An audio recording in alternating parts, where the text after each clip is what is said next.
You mentioned, President William Ruto, the Nairobi Declaration, the Africa Climate Summit.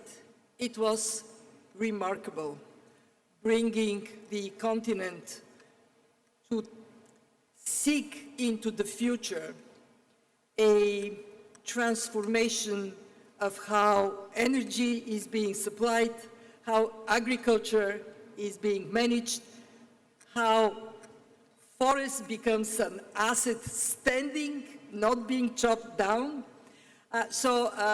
President Ruto, you talk about green industrialization for Africa being once-in-a-lifetime opportunity. What do you expect from finance, from the discussion we have today, so this opportunity is realized? What is your vision? What is your ambition? Thank you very much, Kristalina. And I associate myself with everything President Macron has said, especially in the space of where are we going to find additional new revenue sources for climate financing. The Africa Climate Summit brought African leaders together. And for a very long time, Africa has been in the corner of problems.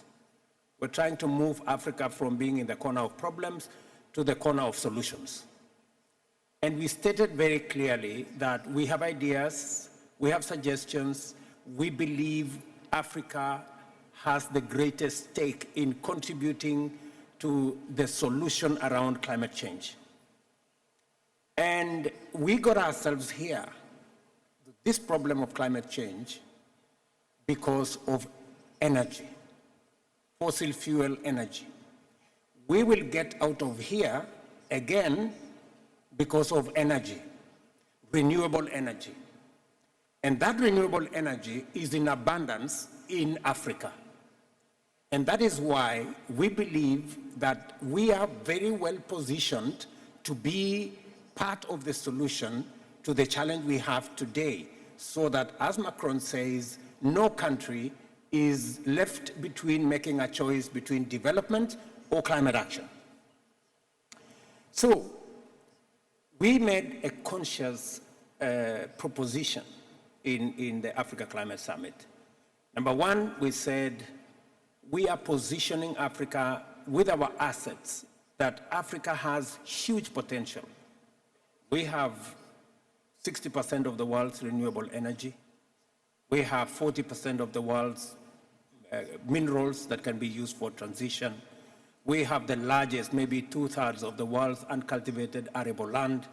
We have the world's youngest population. So we have real assets that we can bring to the table to solve the problem of climate change and to solve the problem of development.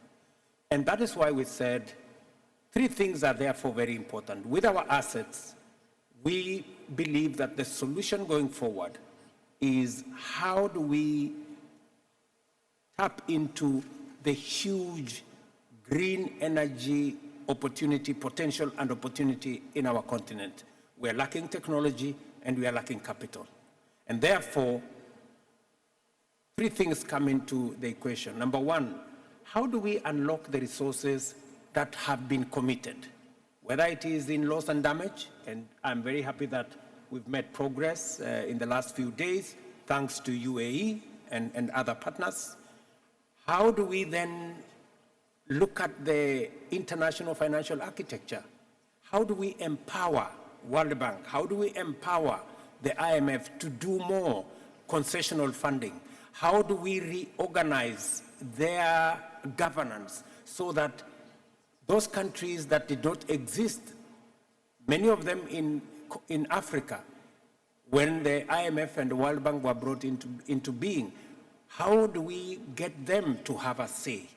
How do we speak to recapitalizing these multilateral development banks? How do we improve on liquidity, the subject SDRs that President Macron was talking about? How do we deal with the real issue of exaggerated risk that is destroying African governments.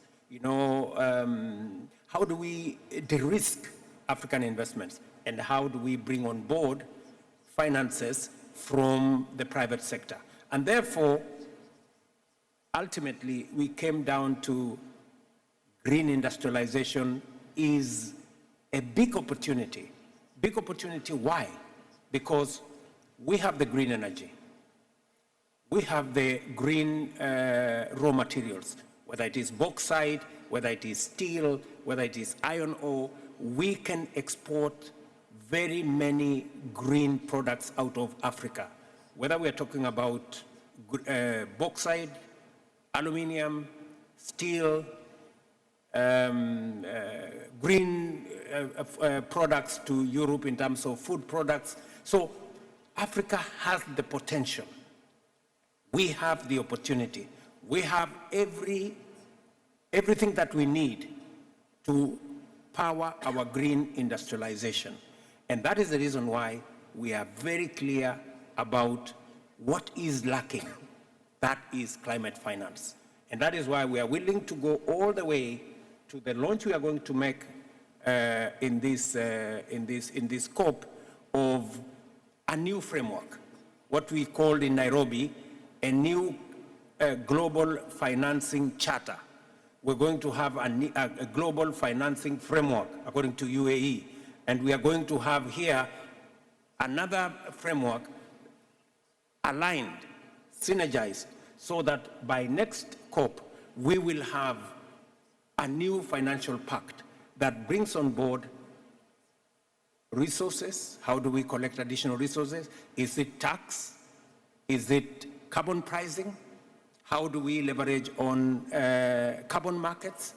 How do we bring into the equation all the issues around natural carbon sinks, whether they are our forests, whether they are our peatlands, and majority of these are in the part of the continent we come from. So we believe that Africa can make a huge contribution with our assets if we were to agree on how financing can be obtained, and we are ready and willing to play our part, including making a contribution in the new financing framework. Excellent. Thank you very much. Look,